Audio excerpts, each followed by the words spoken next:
Bueno, Estamos téngannos grabando. presente en la oración, que no nos Disculpe. agravemos. Téngannos presente en la oración, que no nos agravemos. Amén. Bueno, yo quiero compartir un motivo de oración personal. Mañana en la mañana tengo que hacer un trámite muy importante y le quiero pedir al Señor que me guíe. Ante todas las cosas quiero que Él me guíe porque se sabe que si nosotros somos guiados por el Señor, siempre lo mejor, aunque para nosotros no sea lo mejor, pero siempre, siempre va a ser lo mejor. Y quiero pedir la oración, como siempre, por mi familia, por mi papá. Mi papá en realidad está súper bien, mi papá no tiene nada. Él le van a hacer las 3 quimios que quedaron pendientes para ver si quedó algún vestigio en su estómago, pero no tiene nada. No Ya, ha tenido problemas de estómago ya hace varios días. Lo que sí le ha afectado alto a él es el tema de su genio. Igual eso se entiende porque fíjese que él es una persona que ha trabajado toda la vida y está como imposibilitado de alguna manera, pero ahora ya sale con mamá, van a la feria, van al supermercado. Así que agradecer también al mismo tiempo por eso. Diego, tú ¿a ibas a él lo comentar algo. operaron del estómago, no? Sí, pues lo operaron, pues. Ya, ya. La operación salió súper bien, así que no, sí. Qué bueno, Y qué bueno, bueno. llorar para que también se entreguen a Dios, igual, pues. Sí, sí. Diego, Sí, hermano, iba a decir rápido que, bueno, ya ve que les comenté el otro día que estaba enfermo del corazón, entonces últimamente he traído como molestias.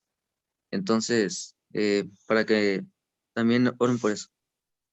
Ya. ¿Y qué enfermedad tienes, Diego? Nací con 4 orificios en el corazón y el médico, el doctor, cuando nací me recetó un montón de medicina, demasiada, pero no me la dieron porque era muy fuerte para mí, porque Ya, era recién nacido. Y bueno, Dios hizo el milagro, se me cerraron 3, o sea, me tenían que operar a corazón abierto, pero no lo hicieron porque Dios hizo el milagro y se me cerraron 3 orificios, pero me quedó uno. Entonces, últimamente he traído como molestias así, como que siento presión en el pecho. ya. Bueno, vamos a orar por ti. ¿Y tiene operación o no? ¿O se puede cerrar de otra forma? Pues el cardiólogo me dijo que sería operación a corazón abierto o si no meterme ¿cómo se llama? Mm, Un catéter por la pierna. ujú, ya. Bueno, eso es mucho menos invasiva, po. Es menos peligrosa. Ojalá, pues bueno, depende del tipo digamos, de orificio que sea, po. Sí, Pero vamos a orar. Ujú. gracias. amén. Pastor, antes de orar, estoy con problemas de mi conexión. Me salió acá su conexión es inestable, así que lo coloqué como coanfitrión por si acaso, ¿ya? Ya. Ujú. Oremos, Ya, ya, oremos. oremos. Amado Padre, Señor, queremos agradecerle porque estamos continuando en el estudio de griego. Queremos agradecerle porque hasta aquí hemos avanzado, estamos aprendiendo, estamos repasando lo que hemos aprendido, lo que estamos aprendiendo. Y tenemos algunos motivos de oración en esta hora. Queremos orar por Diego para que usted, así como hizo un milagro, lo pueda volver a hacer en la vida de él. Y oramos, Señor, para que usted pueda guiar su salud y también pueda guiar su vida, Señor. Oramos para que usted guíe al médico, si lo tienen que intervenir, para que usted pueda guiar las manos de él. Oramos por su mamá, por su papá, porque siempre aquí los papás, ellos sufren, se preocupan en estas situaciones, así que oramos para que usted ponga paz en el corazón de ellos y de su familia. Amén. Oramos por el pastor, oramos por Naguit, para que usted ponga su mano en él, y oramos por el pastor, por su esposa, por su hijo Gabriel también, para que en ningún punto ellos se puedan complicar, quizás como ha pasado con otras personas. Amén. Bendiga usted al hermano Ricardo Ru, a su esposa, a él. Oramos por sus pedidos personales. Y Padre Santo, en esta hora le quiero rogar por mí. Mañana tengo que hacer un trámite muy importante y le ruego para que usted me conduzca. Guíeme en todo lo que tengo que hacer. Le ruego por la salud de mi papá, a pesar que él está súper bien, pero ruego por mi familia para que en algún momento puedan aceptar a Cristo en su vida. Oramos por nuestros hermanos que participan del estudio de griego. Oramos por los que se han quedado atrás, para que usted les motive, para que puedan continuar. Lo rogamos, lo suplicamos, en el nombre de Jesús. Amén. Amén. Ya. Bueno, hoy mi idea es introducirlos en la sintaxis griega. Cuando hablamos de gramática, hay dos grandes ramas, dos partes de la gramática. Una es la morfología y otra es la sintaxis. Morfología viene del griego morfé. ¿Alguien sabe qué significa morfé? Forma. Forma, ¿cierto? Entonces la morfología es el estudio de las formas de las palabras. Todo lo que hemos estudiado hasta ahora es morfología, porque estudiamos las palabras en forma independiente, aislada, y las analizamos. ¿Qué forma tiene? Si es verbo, sustantivo, adjetivo, si es nominativo, genitivo, masculino, plural, singular, o si es verbo en tiempo pasado, presente, futuro, el modo, la voz. Eso es morfología, o sea, la forma precisa de cada palabra. No es lo mismo, por ejemplo, luo que elusa, ¿verdad? Es la misma raíz, es el verbo desatar, pero un análisis morfológico, gramatical, nos permite distinguir que uno es modo indicativo, el otro es modo, o sea, los dos son, perdón, los dos son modo indicativo, pero uno es presente y el otro es aoristo, ¿verdad? Y fuera de eso también analizamos la persona, el número, etcétera, etcétera. Así que todo eso en morfología, que es lo más difícil, yo diría, de un idioma, del griego. En este caso, no todos los idiomas tienen la misma complejidad. Por ejemplo, si ustedes han tenido oportunidad de estudiar un poco de inglés, se podrán dar cuenta que la gramática inglesa, la morfología, es muy simple, es muy fácil. De hecho, los verbos no se conjugan. No hay que aprenderse una declinación para cada verbo. Son todos iguales. Lo único que cambia es el pronombre. Yo, tú, él, nosotros, vosotros, ellos. Así que la morfología dentro de la gramática, en griego por lo menos, es bastante difícil. Se dice que es la segunda gramática en el aspecto morfológico más difícil que existe después del sánscrito, que se habla en la India. Así que esa parte difícil ya la vimos. Ahora, lo otro, la otra gran rama de la gramática es la sintaxis. Y la sintaxis básicamente es un análisis de las palabras, sea verbo, sustantivo, ¿verdad? Pero dentro de la oración gramatical. O sea, se analiza la palabra en relación a la función que cumple dentro de la oración. O sea, ya no es un análisis de la palabra aislada, sino un análisis de la palabra en relación a las otras palabras que forman parte de la oración. ¿Cómo se relaciona, por ejemplo, un verbo? ¿Cómo se relaciona con el sujeto, con el predicado? Un sustantivo, ¿verdad? Ese sustantivo, ¿qué lugar ocupa dentro de la oración? Y otros detalles más que, bueno, viendo ya los ejemplos los vamos a ver. Ahora, lo bueno de la sintaxis es que usted aprende sintaxis de un idioma y le sirve para todos los idiomas que estudien alguna vez en su vida. O sea, las mismas características y funciones de las palabras en griego sirven para el inglés, para el hebreo, para el chino, para el ruso, para el mandarín. Así que la sintaxis no va a cambiar de un idioma para otro. En cambio, la morfología es lo que cambia, es lo que varía. Por otro lado, otra diferencia es que la morfología, un estudio, un análisis morfológico, es mucho más objetivo. Por ejemplo, si yo digo que este verbo es tiempo pasado y es un pasado puntual, en este caso aoristo, porque la forma, ¿verdad? La morfología del verbo me lo indica, entonces algo objetivo, preciso. es algo que es verificable. Yo veo la forma del verbo y no puedo decir que es presente o futuro, porque la forma corresponde a una aorista. ¿Se dan cuenta? En cambio, la sintaxis es un poco más subjetiva. El propósito de la sintaxis es transformar el idioma, en este caso el griego, en una herramienta científica exhaustiva prácticamente. Ese es el propósito. Pero en realidad hay varios elementos subjetivos dentro de la sintaxis y a veces un teólogo, por ejemplo, puede decir, este es un, qué sé yo, es un nominativo de sujeto, o es un otro puede decir un nominativo de predicado, otro puede decir un nominativo de denominación. Es decir, puede haber diferencia en cuanto a la opinión o el análisis que hace cada teólogo de un texto. Por ejemplo, si nosotros tenemos un comentario bíblico analítico, yo compré uno ahora hace poco, y la verdad es que no me gustó porque enseña lo que ya sé. Para otra persona quizás le puede servir.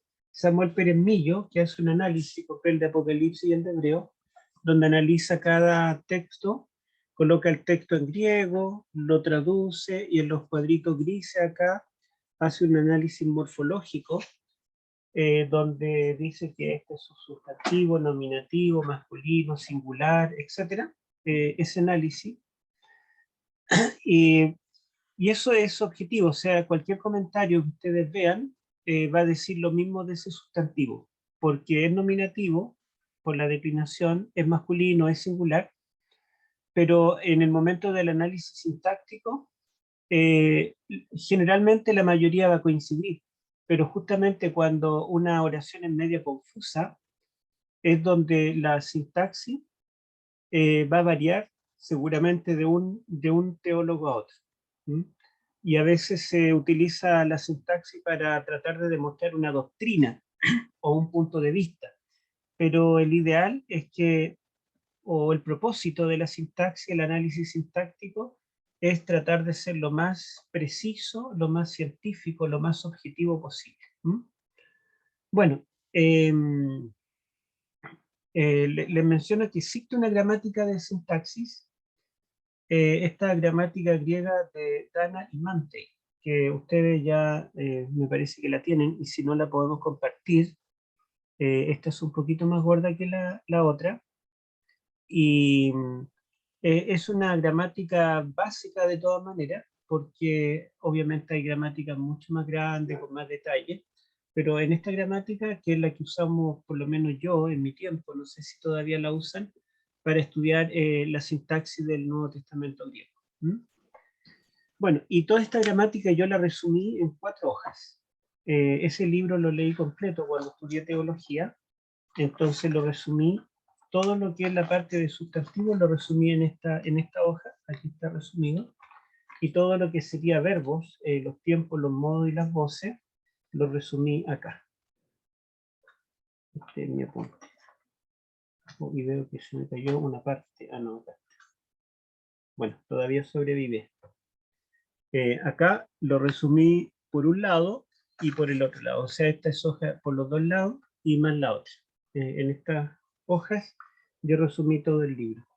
Y les cuento que hace poco, el año pasado, un estudiante de último año de teología de Chillán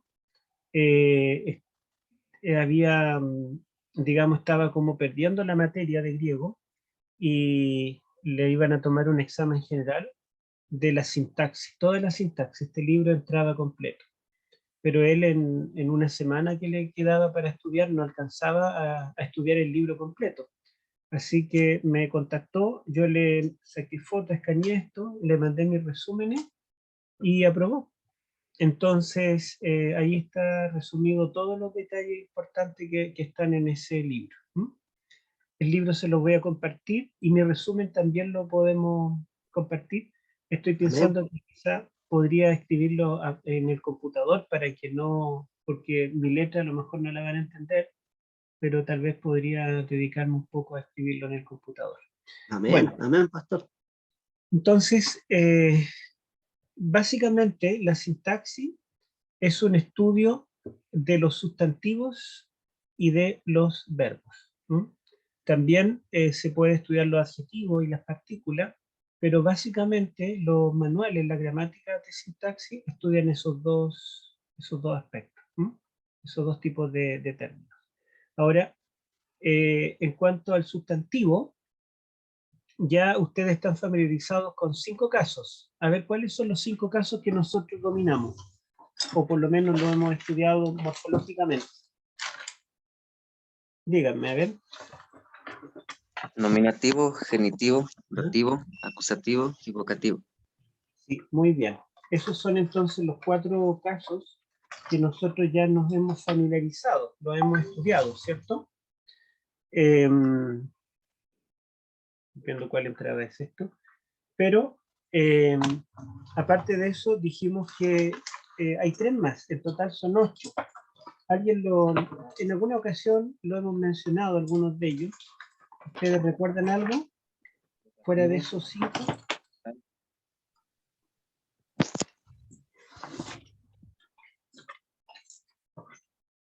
Bueno, les voy a mencionar. ¿Se acuerdan que dijimos que, por ejemplo, cuando nosotros, cuando nos toca analizar un dativo, el dativo puede tener varias preposiciones. Entonces, si tiene, por ejemplo, en, decimos que es locativo, porque está indicando un lugar, ¿verdad? El pan está en la mesa. También hablamos del instrumental, que es con qué instrumento o por medio de qué instrumento yo realizo algo. Y ahí usamos el con y el por. Peleo con la espada. A ver,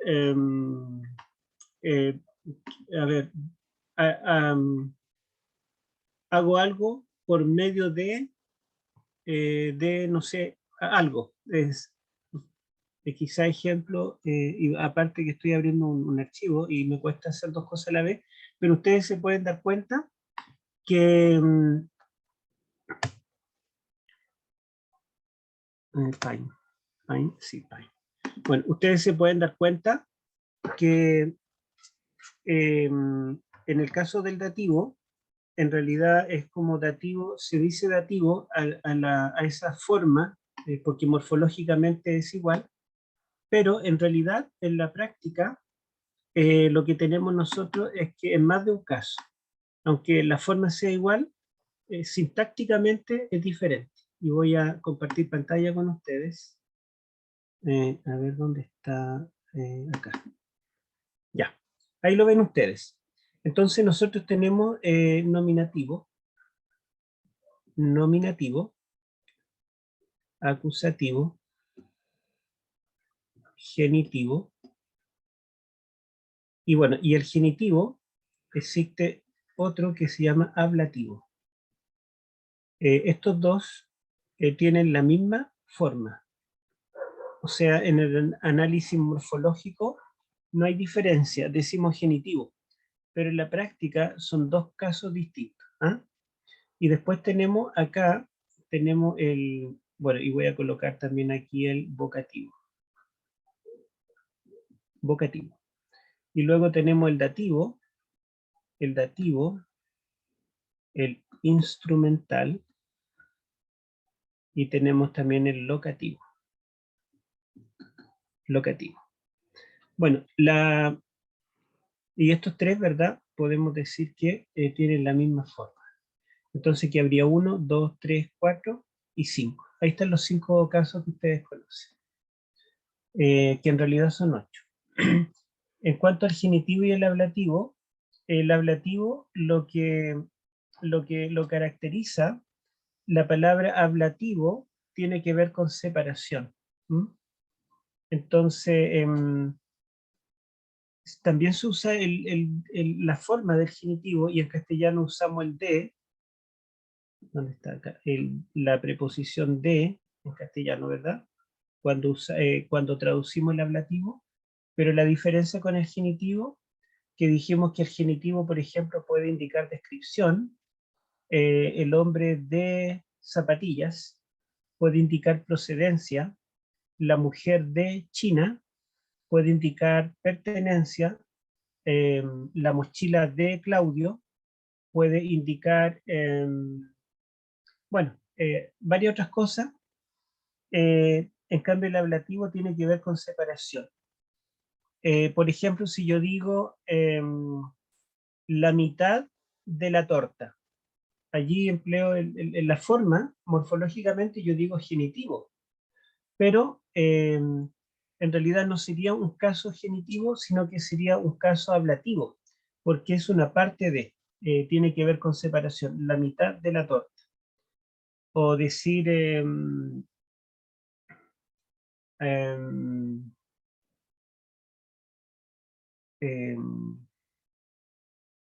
a ver, parte de la herencia corresponde a. Son algunos ejemplos, así, digamos, inventados nomás, del el modo ablativo. Y el dativo, instrumental y locativo ya lo mencionamos, ¿verdad? Dativo usamos el a o el para, instrumental usamos el por, el con, y locativo usamos el en, o podemos usar otra preposición, pero siempre tiene que ver con ubicación, con lugar. Ahora, eso es lo básico en cuanto a la sintaxis de los sustantivos. Pero ustedes tienen que saber que cada modo, en este caso el nominativo, acusativo, genitivo, dativo, cuando ustedes lo encuentran dentro de una oración, ustedes pueden analizarlo gramaticalmente, tienen que saber que ese modo puede ocupar una función distinta dentro de la oración, o bien, a ver, ¿cómo es esto? Se me olvidó cómo se borraba esto.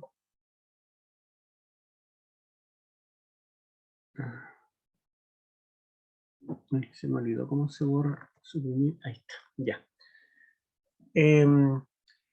Como dijimos que el análisis sintáctico es ver cómo la palabra se relaciona dentro de la oración con las otras palabras. Entonces, el nominativo, por ejemplo, vamos a colocar nominativo. Tengo que colocar lápiz. Ya, el nominativo, y vamos a colocarlo más grueso, a ver, ahí. Ya, entonces el nominativo dijimos que es el sujeto. Vamos a decir Juan comió pan. Entonces nosotros tenemos que Juan está en nominativo y pan está en acusativo, ¿cierto? Porque generalmente la palabra que sigue al verbo, el complemento directo que le llamamos dentro de la oración, debiera ser en caso acusativo. Acá el primer sustantivo, que es un nombre propio, Juan, ¿verdad? Sería el nominativo. Pero en sintaxis le agregamos un apellido. Cuando nosotros hacemos el análisis morfológico, diríamos nominativo, masculino, singular, ¿verdad? Ese es el análisis morfológico.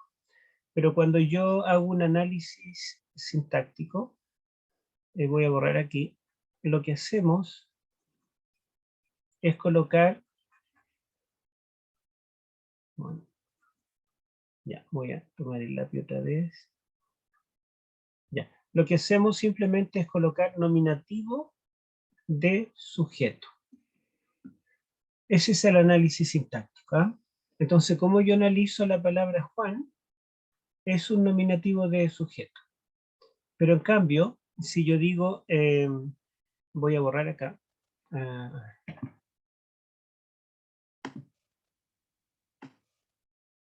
es porque estoy dando un ejemplo con el nominativo.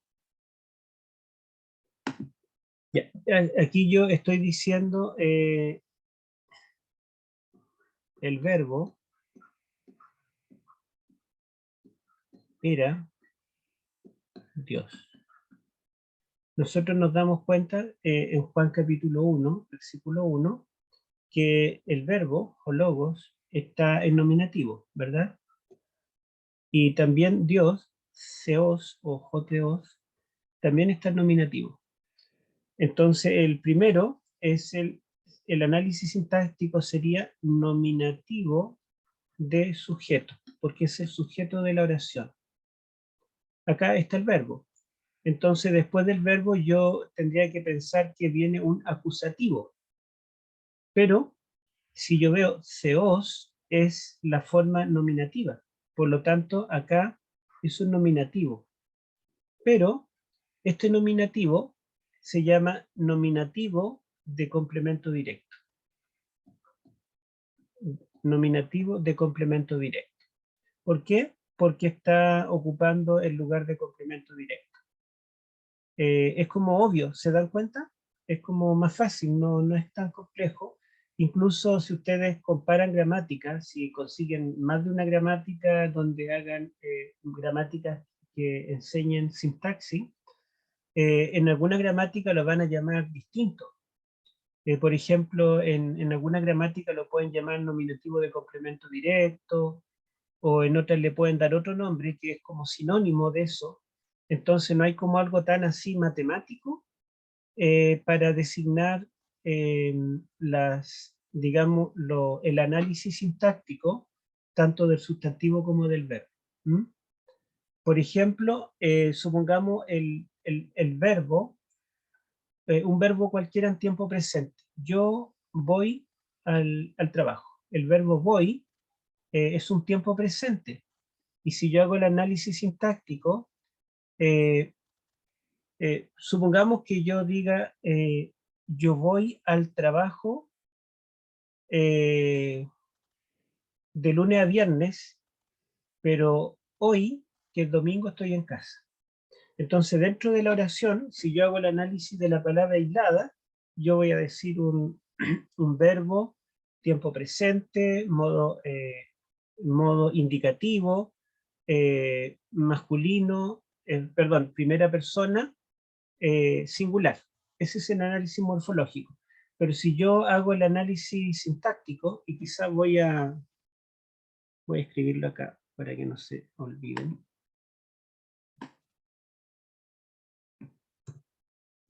Si yo hago el análisis sintáctico de esa oración, y quizá no la escribo entera, miren, aquí voy a escribir yo voy al trabajo, voy a explicar esto.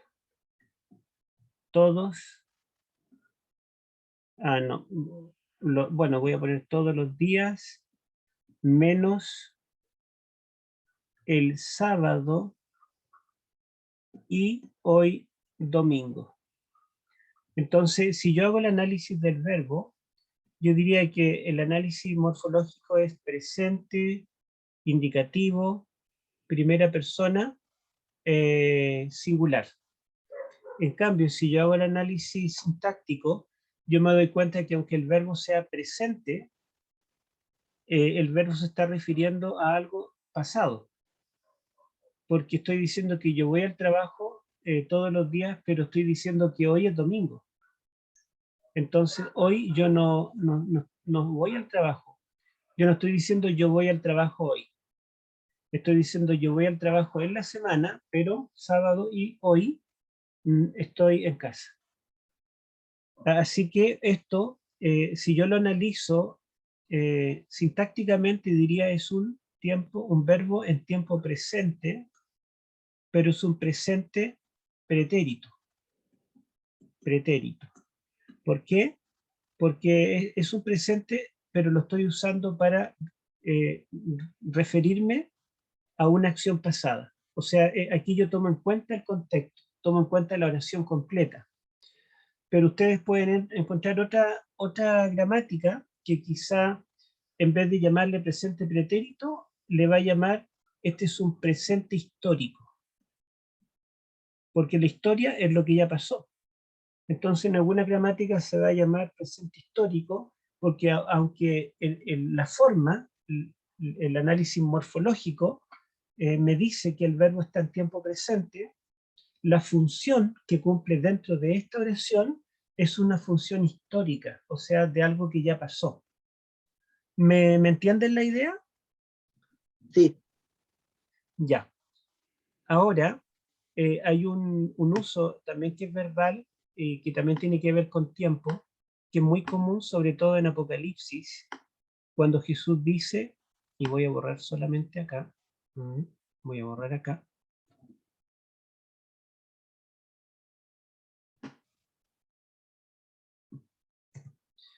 cuando Jesús dice en el Apocalipsis, yo vengo pronto. Aquí tenemos, yo vengo pronto. ¿Mm? Entonces aquí el verbo, si yo lo analizo, digo está en tiempo presente, yo vengo. Esa es la forma. O sea, el análisis morfológico me va a decir que esto es un verbo en tiempo presente, ¿verdad? Presente, modo indicativo, primera persona singular, ¿verdad? Pero si yo hago el análisis sintáctico, dentro de la oración, Jesús me está hablando de una acción que todavía no ha ocurrido, es una acción futura.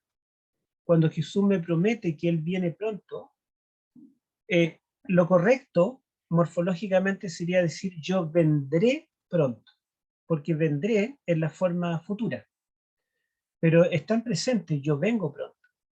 Entonces ahora el análisis sintáctico será que el verbo vengo en esta oración es un presente futurístico, ¿Mm?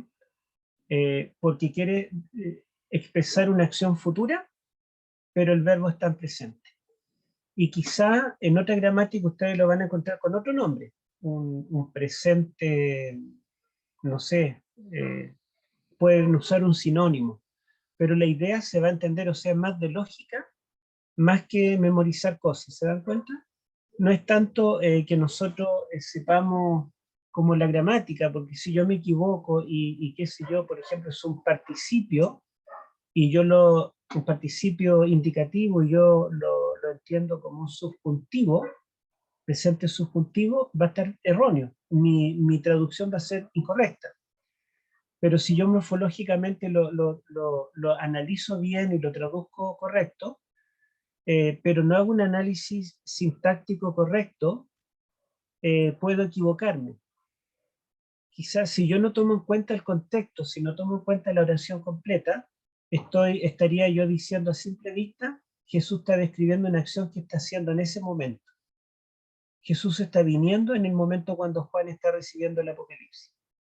Pero si yo tomo en cuenta la oración, en realidad no es que él esté viniendo en ese momento. Él está hablando de algo futuro, su segunda venida.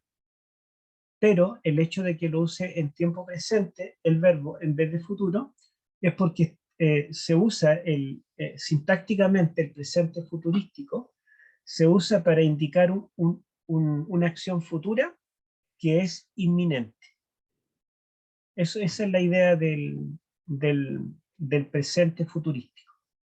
Entonces se dan cuenta que tanto en el verbo como en el sustantivo, ustedes van a encontrar que si lo analizamos gramaticalmente en el sentido morfológico, nosotros vamos a poder traducir correctamente y vamos a entender la forma exacta, pero vamos a estar cojos en otro aspecto, porque si lo consideramos dentro de la oración, tal vez no va a ser, ustedes me pueden decir, es que está en aoristo, es pasado, y en modo indicativo, el indicativo indica tiempo también, pero quizá eso podría ser presente dentro de la oración o podría incluso hasta ser futuro dentro de la oración. ¿Se dan cuenta? Una persona que sabe solamente morfología se va a guiar así como un robot, ¿verdad? Como un programa de computación que le meten ahí las palabras y va a decir esto se traduce así. Pero ustedes cuando, aparte de analizar la palabra individual, miran la oración completa y analizan el verbo, el sustantivo dentro de la oración, ustedes van a poder añadir un análisis sintáctico y van a decir, este texto se deberá traducir así, porque esta es la intención. ¿Mm? Ese es el propósito. Ahora, fíjense, y yo estoy dando ejemplos generales, porque después la idea es que nos metamos un poco en forma personal en cada cosa, y yo quiero mandarle esto para que ustedes lo tengan y lo repasen. Dijimos que el genitivo, ¿verdad?, indica varias cosas. Y voy a poner el genitivo porque quizá es el que más podemos darnos cuenta que hay variedad. Genitivo. Bueno, una persona que estudió solo la parte morfológica, entonces puede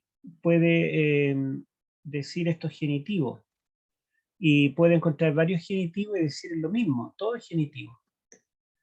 Y siempre va a usar la de para traducir, ¿no? O desde, bueno, se pueden usar esas dos preposiciones en castellano. Pero, por ejemplo, si yo digo, como les dije,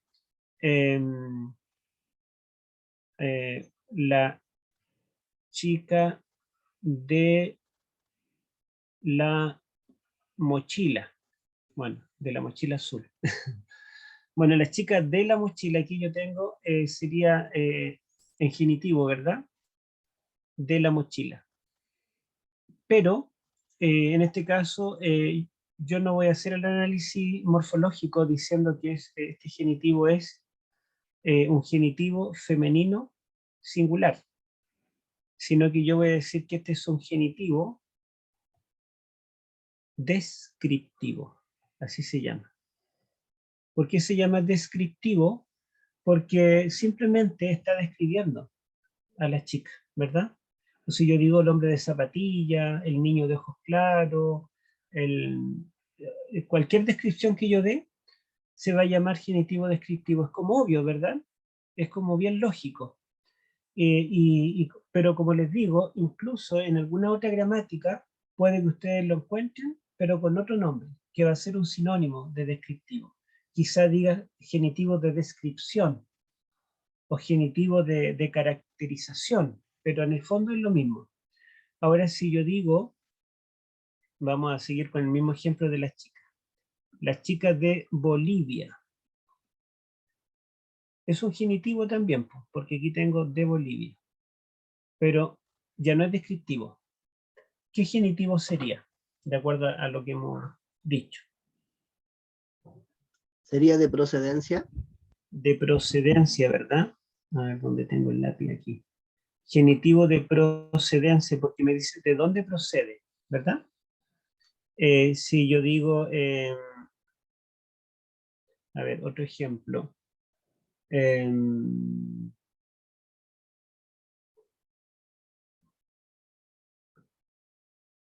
La chica de Luis. La chica de Luis en el sentido la polola de Luis o la esposa de Luis, ¿verdad? Yo digo de Luis, esto es un genitivo. Pero aquí sería un genitivo de pertenencia, ¿verdad? Porque estoy, bueno, en este caso no es como tanto pertenencia, eso sería más en la Biblia, que hay esclavos que pertenecen, o siervo, el siervo de Abraham, por ejemplo, ahí claramente es pertenencia, le pertenece a Abraham. Acá, digamos, en los tiempos modernos no podemos tanto hablar de pertenencia, pero sería la forma como se analizaría sintácticamente. Entonces se dan cuenta ustedes que no es como algo tan, digamos, no es tan complejo como el análisis morfológico, pero lo que sí, que cuando uno llega a estudiar esto que es ya un poco más avanzado, tiene que tener bien claro la morfología. Porque si de repente yo me encuentro con un verbo que no sé si está no sé si ese verbo es un tiempo perfecto o pluscuamperfecto, o no sé si es optativo o subjuntivo o imperativo, entonces si yo no sé cuál será, no voy a poder hacer un análisis sintáctico. O sea, el análisis sintáctico eh, requiere que uno tenga una buena base morfológica. ¿Mm? Cuando ustedes saben distinguir el verbo, el sustantivo, entonces ustedes pueden a eso aplicar el análisis sintáctico. ¿Mm? Si tienen alguna pregunta, algún comentario hasta aquí. Sí, pastor, yo quería comentar algo que emocionante estudiar esto en el buen sentido, sabe que, bueno, yo igual hice un curso de esto, Ya. pero eh, al hermano no le entendí tanto, pero créame que en este rato, como usted lo está explicando, estoy como emocionado en el buen sentido, porque como que usted lo está explicando de otra manera, de una manera mucho más sencilla. Y es interesante porque, como usted bien decía, porque fíjese que el aoristo es un tema que el aoristo, algunas gramáticas dicen que algo bien puntual, pero en realidad algunas gramáticas dicen que el aoristo no siempre es algo puntual. Y ahora yo entiendo porque, claro, cuando uno analiza el texto sintácticamente, como usted lo comenta, el aoristo incluso ni siquiera va a ser aoristo, sino que puede ser presente, porque va a depender de toda la oración que está ahí. No, espectacular. Eso es lo que yo puedo comentar hasta ahora, hasta aquí. Y lo otro, pastor, que le quería comentar, sobre el tema que usted comentó no, disculpe, del Evangelio de San Juan, cuando usted comenta, yo aquí le quiero hacer una pregunta porque cuando aparece la palabra Dios en acusativo, yo entendía que esa palabra era el predicado de logos, pero como está en acusativo ahí porque hay un verbo, está el verbo ser, estar, pero yo entiendo que es un verbo copulativo y los verbos copulativos no usan complemento directo, ¿está bien? Sí, mire, lo que pasa es que en esa oración, en algún momento dice, voy a dejar de compartir primero, en algún momento dice tonteón, pero en otro momento dice Joseos. Lo vamos a mostrar. Yo no sé si estoy compartiendo o no. Sí. Sí, sí, se ¿Alcanzan a está leer bien. la enciclopedia? Lamentablemente yo no sé agrandar la letra aquí, pero miren, en Arge, en Jo Logos. En el principio era la palabra. Caijo Logos en prostonceón. Ahí está en acusativo, ¿cierto? Como dice usted. La palabra estaba con Dios. Kai Seos en Hologos. Ahí Seos es nominativo y Hologos es nominativo también. ¿Se da cuenta? Y Sí, es una oración porque las oraciones están separadas por el Kai. Se da cuenta que ahí hay una oración, un Kai, otra oración, un Kai y otra oración. Hay tres oraciones dentro de ese versículo. Entonces esta oración tiene Theos, que es nominativo, y tiene Hologos, que es nominativo, y están separadas por un verbo. Entonces, si yo tengo sujeto, verbo, predicado, lo normal es que el predicado sea en acusativo, ya sea este el predicado o ya sea este. Pero acá yo tengo dos nominativos. ¿Cuándo ocurre esto? Cuando están separados por un verbo copulativo, como dice usted, el verbo eimi, por ejemplo, o ginomai. Si están separados por este verbo, entonces los dos pueden estar en nominativo. Y por lo tanto, ¿verdad? Eh, Cualquiera de los dos que sea el predicado, eh, yo no voy a decir, es un acusativo. Aunque sea predicado, ¿verdad? Por el hecho de estar en nominativo, morfológicamente yo tengo que decir que es un nominativo. Pero ¿cuándo voy a hacer la diferencia? Porque si yo, por ejemplo, analizo theos y logos, morfológicamente yo voy a decir sustantivo, nominativo, masculino, singular. Sustantivo, nominativo, masculino, singular. El mismo análisis. Pero eso no me está diciendo cuál es sujeto y cuál es predicado. En cambio, cuando yo hago un análisis sintáctico, entonces yo voy a saber la regla que cuando hay dos sustantivos nominativos separados por un verbo copulativo, ¿verdad? El que tenga el artículo será el sujeto y el que no tenga el artículo será el predicado. Y acá, ¿verdad? Entonces yo veo que hologos tiene el artículo, por lo tanto yo debo traducir la palabra era Dios y no Dios era la palabra. ¿Mm? Ahora, Seos sería el complemento, ¿verdad? Sujeto, verbo, predicado, predicado o complemento. Entonces, seos, yo en mi análisis sintáctico diría es un nominativo de complemento o un nominativo de predicado. ¿Se da cuenta que una gramática puede aparecer como nominativo de predicado? Otra gramática puede aparecer como nominativo de complemento directo. Pero cualquiera de las dos, yo estoy entendiendo perfectamente que me está diciendo que este sustantivo, aunque sea nominativo, no es el sujeto, que es lo normal del nominativo. ¿Mm? Sí. Oiga, pastor, Andrés, a ver, no sé quién quiere hablar primero. Si mire, quiere, diga. quizás para terminar la idea, le quería comentar, interesante la traducción que aparece ahí abajo, la estaba leyendo, Y a dice, ver, al principio ya existía la palabra, eh, la palabra se dirigía a Dios y la palabra... Esa traducción en la Biblia del peregrino, que es esta. sí, es buena, Esta es, no sé si la ven, sí, es una de las mejores traducciones al español. También se existen pasó, así sí la súper estaba viendo, grandes. súper buena, Sí. Esta es una Biblia que incluye comentarios, tiene notas grandes donde va es como la Biblia Andrews, pero más extensa. Es católica y es muy buena porque reunieron los mejores eruditos mundiales en lenguas bíblicas para poder hacer la traducción. pastor, Y también disculpe, lista y de antes literatura de darle la palabra a Diego, y esa Biblia también tiene comentarios también de las palabras griegas también, ¿hay comentarios? no es no es, digamos, analítica de los idiomas bíblicos, sino que es un comentario parecido al de la Biblia Andrews, donde comenta a veces el contexto histórico, a veces hace un comentario, digamos, de la palabra original, o a veces un comentario teológico.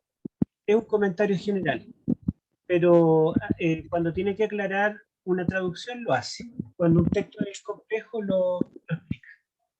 Pastor, y lo último, ¿dónde puedo comprar esa Biblia? ¿Dónde están? La librería San Pablo en Alameda, antes de llegar al terminal.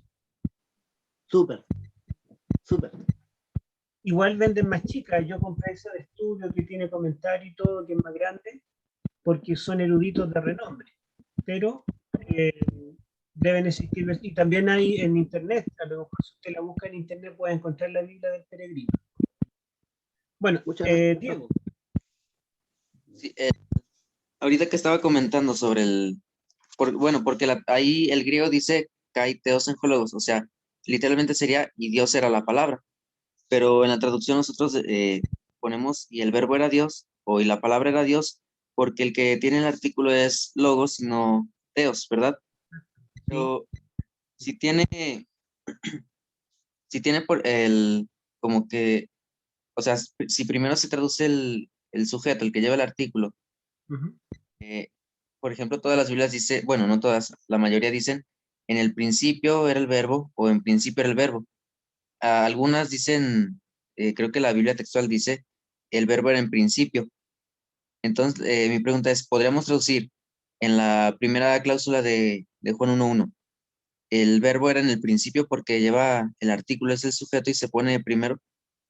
O ahí no. Eh, Se podría porque en Arget tú ves que es en realidad el locativo, pero así, digamos, morfológicamente diríamos que es un dativo, ¿cierto? Y el Sí. dativo generalmente es complemento indirecto. En la oración lo normal es que tenemos sujeto, verbo, complemento directo, complemento indirecto. ¿Mm? Así que como hologos es el nominativo, entonces es el sujeto. Y es el sujeto en los tres. La segunda es más claro porque está en acusativo, proston, seón, y lo normal es que el complemento directo sea acusativo. Y la tercera, ¿verdad? También es el sujeto, y aunque esté después, ¿verdad? Por el hecho de tener el artículo, se debe traducir antes. ¿Y por qué está después? ¿Y por qué está seos primero? Es porque se quiere enfatizar la divinidad, se quiere enfatizar que Él es Dios. En griego hay un orden, como en castellano, de escribir la oración gramatical.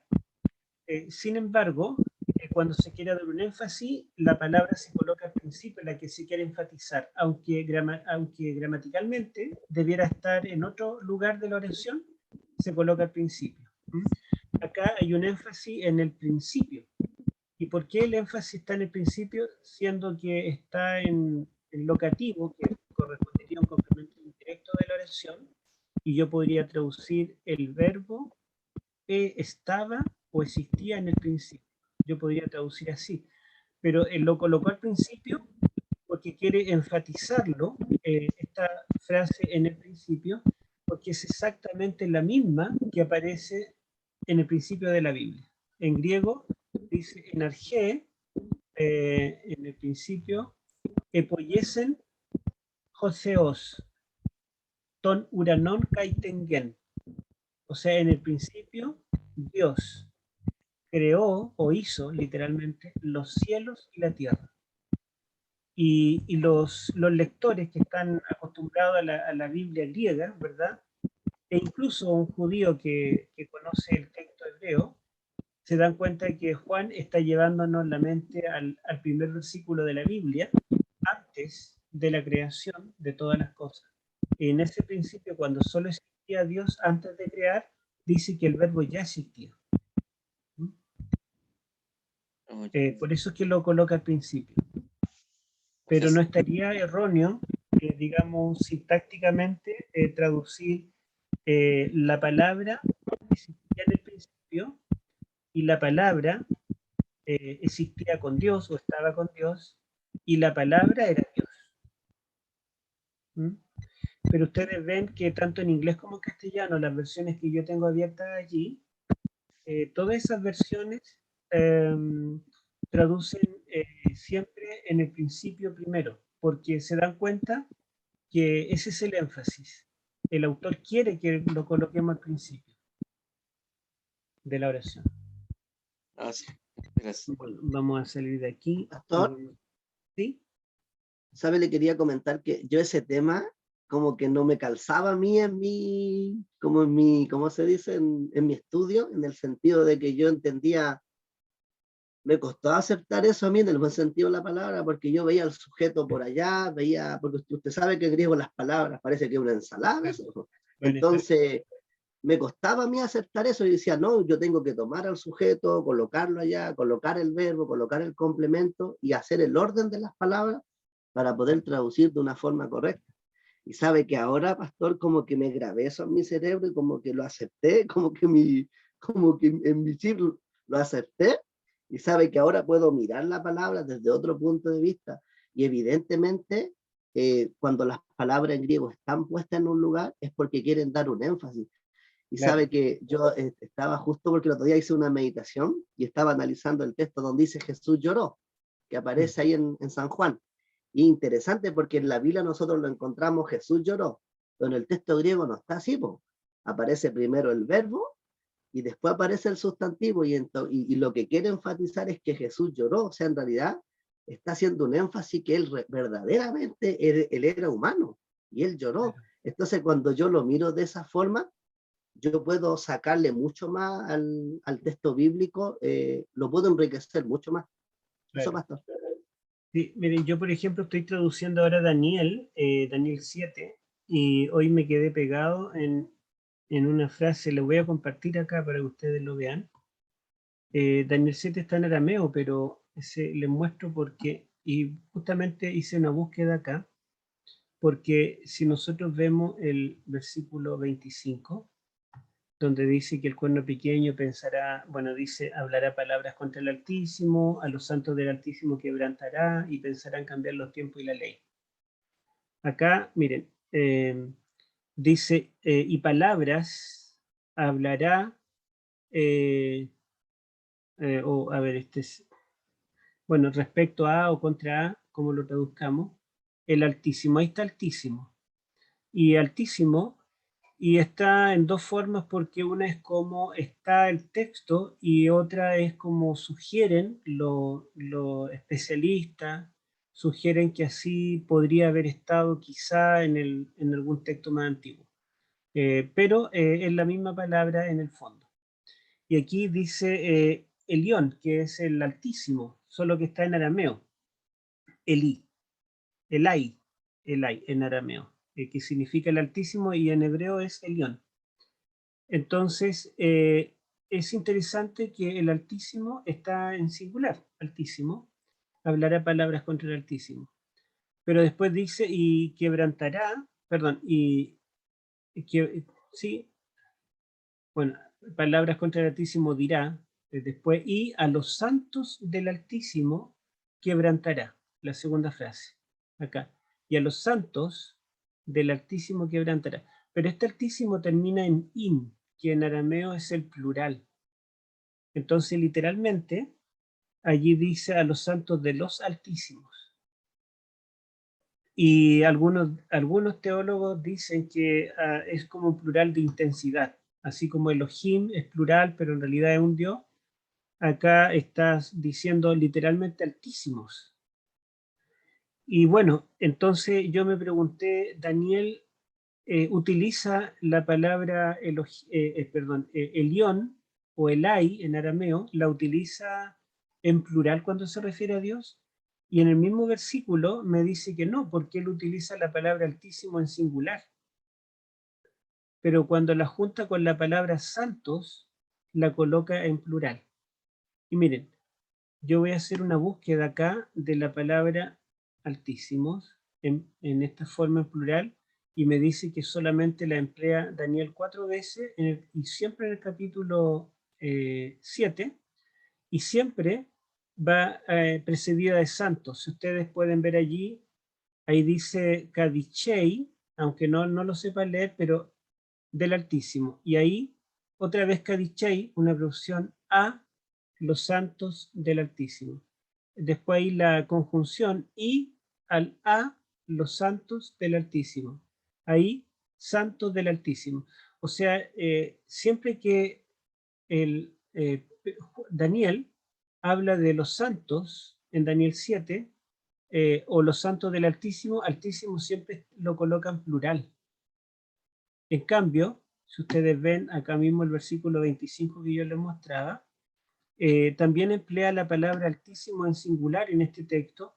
Entonces yo lo busco y me doy cuenta que en Daniel lo utiliza muchas veces. O sea, la forma como se refiere a Dios como el Altísimo siempre es en singular. Por ejemplo, ahí dice el Dios Altísimo, el Dios Altísimo, dominio, el dominio del Altísimo, ¿verdad? Dios Altísimo. O sea, la palabra Altísimo, cuando se refiere a Dios en Daniel, siempre es en singular. Y 4 veces lo emplea en plural, pero es cuando se refiere a los santos. Y eso, ¿verdad? Es una rareza, y uno ya tiene que empezar a pensar por qué. Entonces, algunos dicen que quizá altísimos, como es plural, es una descripción de los santos, o sea, como decir los santos altísimos. Pero acá justamente hay un genitivo, hay una relación genitiva entre los dos. Literalmente la primera palabra, la forma de terminar, significa que hay que agregarle de, santos del, y después la palabra altísimos. Entonces, altísimo no es una característica de los santos, sino que ellos son del altísimos. Una posibilidad es que altísimo sea, digamos, una forma como para enfatizar lo grande que es Dios, pero nos llama la atención que el resto de todas las veces que Daniel se refiere a Dios como el Altísimo lo hace en singular, incluso aquí en el versículo 25. Ahora, otra posibilidad es que se refiera a los santos de los Altísimos y que sea un dual, porque cambiaría la vocalización, pero las consonantes son las mismas. Y como originalmente fue escrito sin vocales, entonces si cambiamos la vocalización, podríamos traducirlo en forma dual. Y allí menciona que hay uno que está en el trono, el anciano de días, y hay otro ser que recibe el reino, el Hijo del Hombre. En ese caso, si son dos seres altísimos, podría ser que los santos del Altísimo se refiere a los santos que pertenecen al Padre y al Hijo. Y también hay otras posibilidades. Por ejemplo, si nosotros, como hay un genitivo acá, y tenemos que traducir los santos de, entonces podría ser que la palabra Elionín, en este caso en plural, Elionín, lo traduzcamos no como altísimo, sino como alturas. Y se traduciría los santos de las alturas, queriendo demostrar que estos personajes pertenecen al reino celestial y no pertenecen al reino terrenal de cuerno pequeño. O sea, se dan cuenta ustedes que hay varias posibilidades. Ahora, cuando ustedes se fijan en el versículo 27, se van a dar cuenta que las posibilidades de traducción son menos, porque aquí aparece otra vez la frase santos del Altísimo, y otra vez como santos del Altísimos está en plural, pero dice que acá, dice, bueno, y el dominio será dado al pueblo de los santos del Altísimo, el reino de él, literalmente reino eterno, y todos los dominios para él o a él adorarán. Entonces, si nosotros decimos, bueno, adorarán a él en singular, y altísimo es la forma plural, y el singular es el pueblo, acá, am, el pueblo de los santos plural, del Altísimo plural, y después dice, a él adorarán. Y uno dice, bueno, si Altísimo está en plural, entonces van a adorar al pueblo, y eso, ¿verdad? Requiere que uno haga un análisis no solamente morfológico, sino también sintáctico. O sea, trate de entender qué significa esta palabra dentro del texto, dentro de la oración, las 4 veces que lo emplea en esa forma.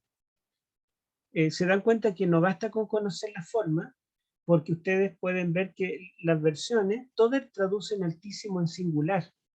Y no es que no sepan morfología, no es que no hayan hecho un análisis morfológico y digan aquí está en plural, sino que a veces para traducir hay que recurrir al análisis sintáctico, para que allí yo pueda estudiar la palabra, pero en relación al resto de las palabras de esa oración. Y como esta misma frase, Santo del Altísimo, se utiliza 4 veces, entonces yo debo estudiar los 4 textos sintácticamente para poder descubrir cómo yo debo traducir esa frase. Bueno, quizá es un poco complejo, aparte un idioma que ustedes no han visto, pero se dan cuenta que es importante cuando uno llega a estos puntos, el análisis sintáctico, que no basta con conocer la morfología, nos quedamos un poco cortos cuando solamente contamos con la morfología, aunque es lo más difícil, ¿verdad? Es lo más difícil y hay que memorizar mucho, pero la sintaxis, aunque es como más lógica, es más simple, sin embargo, es una herramienta tremenda, es una muy buena herramienta para poder entender el texto en forma correcta. Bueno, eso es lo que yo quería decirles, no quiero complicarlo más, meterles más materia. Lo que vamos a hacer es compartir esta gramática en PDF para que ustedes la comiencen a leer, y también les voy a compartir esto por ahora como fotografía o como escáner, pero después yo espero poder escribirla en el computador, o si alguno de ustedes me entiende bien la letra, yo le hice una imprenta en ese tiempo para que se entendiera, y quieren pasarla a computador, mejor. ¿Mm? Eso sería la clase de hoy. ¿Mm? Súper, súper, súper buena basta. Y bueno, esto en cuanto a, digamos, al estudio de la lengua en sí, es todo. O sea, después que ustedes estudien una gramática morfológica y una gramática sintáctica, ya tienen todo lo que se requiere de la lengua griega para poder hacer un estudio del texto por su cuenta. Lo demás, ¿verdad? Que es lo que se llama la crítica textual, ya eso es estudiar los manuscritos, ¿m? Ya sabiendo el idioma bíblico, uno estudia los distintos manuscritos y ve por qué hay una variante, por qué en una parte es genitivo y en la otra es dativo, por ejemplo, y se estudia cuál es más antiguo, etcétera, etcétera, pero eso ya es otro aspecto. No tiene que ver, digamos, precisamente con la lengua en sí. La lengua se estudia con la morfología y con la sintaxis. Y lo más difícil es la morfología, y ustedes ya lo tienen. Pastor, sabe, le quería comentar que es interesante el idioma griego, se pasó, sabe que yo cuando comencé a estudiar, a mí me iba súper bien en hebreo, yo era seco en hebreo cuando estudiaba con mis compañeros, y griego para mí, pero es una batalla, y sabe que ahora es interesante porque me quedé con el idioma griego, y aquí coloqué todo el peso, pero sabe que es impresionante este idioma y sabe que a mí lo que más me sorprende es que uno como que no para de aprender, es uno como que sigue estudiando y uno sigue aprendiendo y sigue aprendiendo. Es como que uno nunca termina de aprender este idioma, sabe que es impresionante. Y el tema de la crítica textual también es súper interesante porque allí de alguna manera la crítica textual lo que quiere hacer es desarmar todo lo que uno aprendió. Entonces, y no es espectacular este idioma. Eso, pastor. Sí. Bueno, y la verdad es que cuando uno lee un libro de un erudito que es crítico y que no cree, muchas veces, o sea, no muchas veces recurre a esta herramienta. Y cuando uno la ignora, entonces es otro mundo para uno y no está en condiciones de poder darse cuenta si está correcto o no lo que está diciendo. Pero cuando uno maneja estas herramientas puede entender perfectamente esos libros eruditos y al mismo tiempo puede darse cuenta si es que hay alguna desviación, como que está torciendo el texto o algo así. Y sabe, pastor, disculpe, lo otro que quería comentar también, que nosotros para poder entrar quizás como en contacto quizás con otras personas que están quizás en este nivel, en el buen sentido de la palabra, nosotros es vital que aprendamos esto porque no vamos a poder entrar en el terreno de ellos para poder dialogar con ellos estos puntos.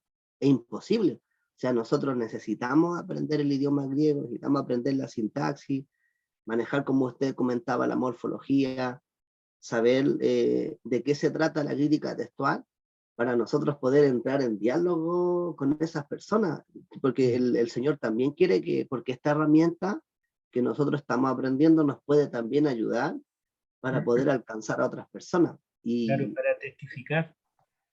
sí, de hecho, hace poco nosotros en la clase, como yo le comenté a usted, con unos hermanos de una iglesia evangélica, estábamos analizando el tema de la coma y del ladrón en la cruz.